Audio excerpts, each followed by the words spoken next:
Good morning, student. Now we continue our lesson 7 force, friction and pressure. तो पिछली बार आपको मैंने ग्रेविटेशनल फोर्स के बारे में बताया था। अब हम देख रहे हैं फ्रिक्शन फोर्स। फ्रिक्शन भी एक टाइप का फोर्स है और हमेशा ध्यान रखना है फ्रिक्शन फोर्स हमेशा जिस डायरेक्शन में बॉडी मूव कर रही है उसके जस्ट अपोजिट डायरेक्शन में फ्रिक्शन फोर्स लगता है। अगर बॉडी लेफ्ट टू राइट जा रही है तो friction force right to left होगा और it always slow down the speed of the body. ये हमेशा उसकी बॉडी की स्पीड को स्लो डाउन कर देता है। तो friction force is the oppose the motion of the object. Underline भी कर रखी है, जो पिक में भेजूंगा उसको अंडरलाइन करें ना। तो फ्रिक्शन फोर्स हमेशा बॉडी की मोशन को अपोज करता है। The moving object down slow down and finally stop. आप साइकिल चला रहे हो, पैडल मारने बंद कर दो, थोड़ी दूर तक साइकिल चलती चली जाएगी और उसके बाद रुक जाएगी, स्लो डाउन होगी और रुक जाएगी। इसी तरह से इलेक्ट्रिक फैन है, आपने स्विच ऑन किया, फैन चला, घूमने लगता है। जब आप स्विच ऑफ करते हो तो फैन धीरे धीरे स्लो डाउन होगा और बाद में रुक जाएगा। तो इसमें भी फ्रिक्शन वर्क कर रहा है। तो when the solid object slides over the sliding friction acts between the surface. जब एक ऑब्जेक्ट दूसरे ऑब्जेक्ट की सरफेस पर स्लाइड कर रहा है, फिसल रहा है, इस तरफ जा रहा है, तो फ्रिक्शन फोर्स जो होगा ये क्या होगा, एक sliding force friction force work करता है। यहाँ पर sliding A books across the table produce their this type of force. आप बुक को रख दें टेबल पर, उसे पुश करें, थोड़ी दूर रुक जाएगी, जब तक आप फोर्स लगा रहे हो फिर रुक जाएगी। क्यों? क्योंकि अपोज में स्लाइडिंग फ्रिक्शन फोर्स वर्क करना शुरू कर देता है। Whereas the object such as the ball और व्हील, इसे कहेंगे हम सरफेस रादर देन स्लाइड। अब ये स्लाइड नहीं कर रहे, ये रोल कर रहे हैं, तो इसको हम नाम देते हैं rolling friction. That is the rolling friction. जब कोई ऑब्जेक्ट किसी उस पर रोल करता है यानी घूमता हुआ जाता है तो उसको नाम देते हैं रोलिंग फ्रिक्शन। अब आते हैं इफेक्ट ऑफ फोर्स क्या है, फोर्स क्या क्या कर सकता है। तो पहला इफेक्ट है चेंज इन ए स्टेट और rest of the motion.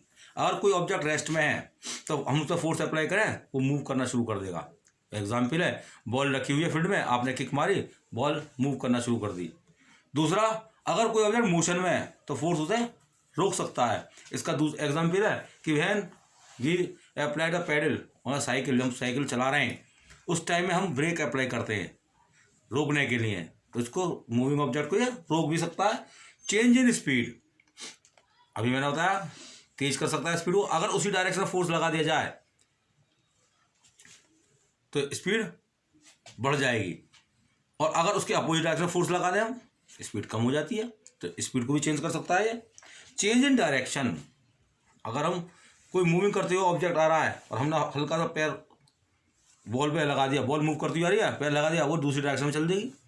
Like this, जब बैट्समैन है, हम क्रिकेट खेलते हैं तो हम जब बॉल को थ्रो करते हैं, फेंकते हैं, तो बैट्समैन को हिट करता है और उसकी डायरेक्शन को चेंज कर देता है, तो वही फोर्स अप्लाई करता है। चेंज इन शेप, आपने देखा बच्चे स्प्रिंग को खींचे, अगर हम स्प्रिंग है अगर उसको हम खींच दें तो उसकी शेप को चेंज कर देगा, उसकी लेंथ बढ़ा देगा, साइज बढ़ा देगा। इधर हमने फोर्स लगा दिया, इधर से फोर्स लगाया तो इसकी लेंथ बढ़ गई, यानी शेप चेंज हो गई। इसी तरह से एक बैलून लें और फोर्स लगाएं बैलून पर दोनों साइड से, तो बैलून की शेप को हम चेंज कर सकते हैं। Like this, change the size, size को भी चेंज कर सकते हैं। आप गीली मिट्टी लें और उस पर फोर्स अप्लाई करें, दबाएं, उसका साइज छोटा हो जाएगा, और अगर आप उसको रोल कर दें तो उसका साइज हम बड़ा भी कर सकते हैं। तो ये हमारे थे इफेक्ट ऑफ द फोर्स। अब दो तरह के फोर्स होते हैं बेटा, एक कॉन्टैक्ट फोर्स और एक नॉन कॉन्टैक्ट फोर्स। कॉन्टैक्ट का मतलब कॉन्टैक्ट में आना, किसी चीज़ का दो सरफेस का आपस में मिलना, उससे जो फोर्स लग रहा है वो कहलाता है कॉन्टैक्ट फोर्स। तो हमारा जो मस्कुलर फोर्स है ये कोई कॉन्टैक्ट फोर्स है। दूसरा फोर्स कौन सा है, पुलिंग द फोर्स।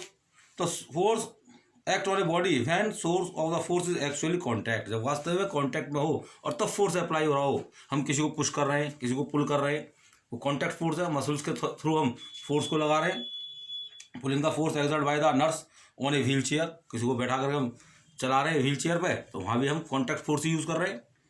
अब अदर जनरली मस्कुलर फोर्स और mechanical force and flexion force, ये तीनों हमारे एग्जाम्पल है कॉन्टैक्ट फोर्स के। मस्कुलर फोर्स मसल्स के थोड़ा लगने वाला, फ्रिक्शन फोर्स जब सरफेस टच में आएंगी, कांटेक्ट में आएंगी, तभी फ्रिक्शन फोर्स लगेगा। दूसरा हमारा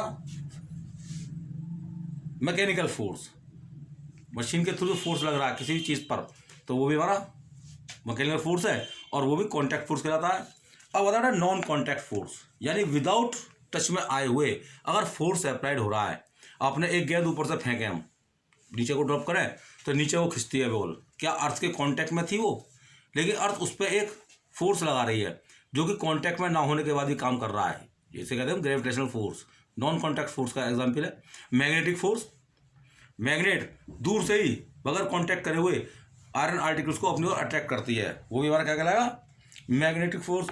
हमारा क्या कहलाएगा, नॉन कांटेक्ट फोर्स, जो कि विदाउट कांटेक्ट लगता है। तो हमारे इसमें आगे कौन कौन से फोर्स, ग्रेविटेशनल फोर्स और मैग्नेटिक फोर्स, ये दो फोर्स हमारे कैसे हो गए, नॉन कांटेक्ट फोर्स। तो नाउ आज के लिए इतना ही। Have a nice day, thank you.